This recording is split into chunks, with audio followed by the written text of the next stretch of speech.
Que vraiment Dieu nous aide. Je prie aussi pour moi que Dieu m'aide beaucoup, que Dieu m'aide. Que Dieu m'aide beaucoup. Que Dieu ne me laisse pas, que Dieu ne m'abandonne pas. Et vraiment, je retourne, je fais cette prière pour les personnes qui sont comme moi, qui aiment Dieu, qui craignent Dieu et qui veulent faire la volonté de Dieu ou qui sont déjà dans la volonté de Dieu comme moi. À tout prix. Donc, les gens pour qui la volonté de Dieu est d'une importance numéro 1, de plus haut niveau dans leur vie, faire la volonté de Dieu. Que Dieu vous aide et que Dieu m'aide aussi au nom de Jésus. À l'égard de cette parole, que comme ça Dieu fait savoir par ma bouche, par ma personne. Herman Dewey, artiste musicien gospel, artiste comédien, à votre service, si je peux le dire, avec joie, par la grâce de Dieu. Vos réactions, vos problématiques, vos interrogations, vos préoccupations, vos problèmes, vos inquiétudes, vos soucis, vos doutes, vos hésitations. Écrivez, réagissez. Dieu est avec vous. Si vous prenez sa parole au sérieux, si vous êtes avec lui, Dieu est avec vous.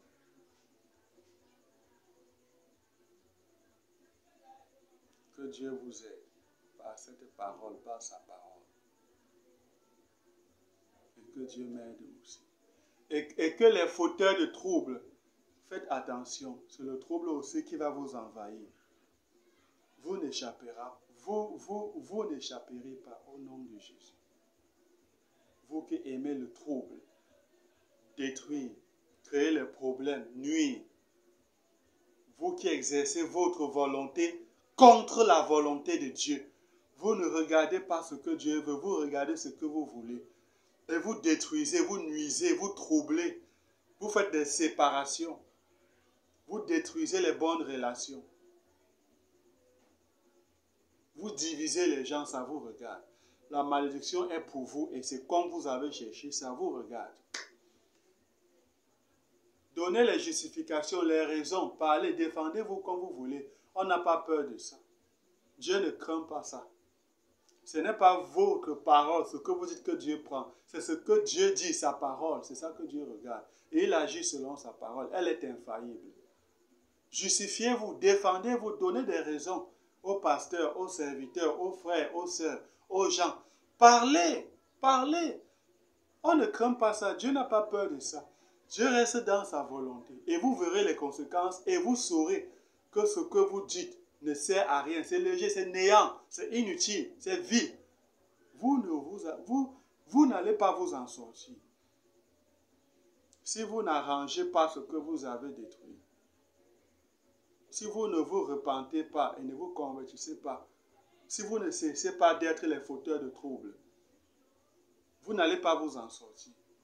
Parce que vous ne consultez pas Dieu avant de faire ce que vous avez à faire. Vous ne connaissez pas la parole de Dieu. Vous dites, il est écrit, il est écrit, il est écrit. Et ce qu'on emploie, il est écrit n'importe comment.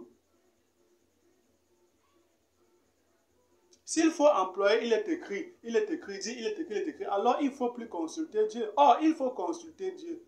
Il faut consulter Dieu. Et c'est Dieu lui-même qui va te donner sa parole correspondante. Je reprends. On ne se lève pas un beau jour pour dire, ben, il est écrit, il est écrit, il est écrit. Pour résoudre un problème de foyer, il ne faut pas seulement dire, il est écrit. La parole de Dieu dit qu'il est écrit, il est écrit. Pour prêcher dans une assemblée, pour donner la parole de Dieu un dimanche, il ne faut pas seulement dire, j'ai la connaissance de la parole de Dieu. Qu'est-ce que je vais prêcher aujourd'hui? Qu'est-ce que je veux dire à mes chrétiens aujourd'hui? Tu ouvres comme ça la Bible, tu ferais. Là, c'est charnel. Il n'y a pas Dieu dedans. Il n'y a pas Dieu dans cette façon-là. Il n'y a pas Dieu. Il faut consulter Dieu. Va en prière avec jeûne. Abstinence du manger et du boire. Va en prière avec jeûne. Tu consultes Dieu au sujet de ce que tu vas donner. Tu vas prêcher le dimanche. S'il y a une nuit de prière, consulte Dieu pour les sujets de prière à donner. Les problèmes des brebis des chrétiens. Pour tes propres problèmes, consulte Dieu. Ne dis pas que j'ai la connaissance de la parole de Dieu. Et puis quoi?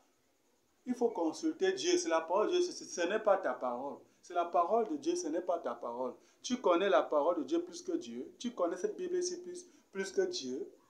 Tu es qui? Néant, poussière, de la boue, comme Élie a dit. Tu es qui? Vous croyez qu'on a peur de ça? Il est écrit, il est écrit, il est écrit.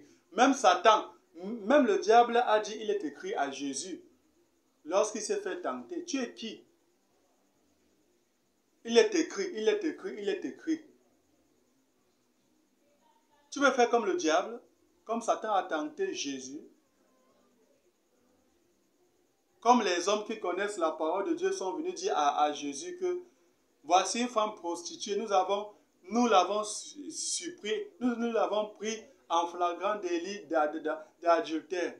Or, il est écrit, il faut la lapider.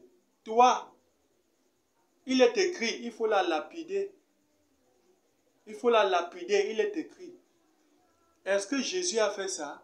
Il faut consulter Dieu. Ne dis pas que je connais la parole, je suis pasteur, je suis évangéliste, je suis prophète, je suis apôtre. Je suis homme de Dieu, je suis serviteur de Dieu, je suis chanteur, je suis choriste. Et puis ça fait quoi? Il faut consulter Dieu. C'est Dieu lui-même qui va t'instruire au sujet de sa parole. Dieu va te dire quoi faire à l'égard de sa parole. Par rapport à sa parole, Dieu va te dire quoi faire. C'est l'orgueil.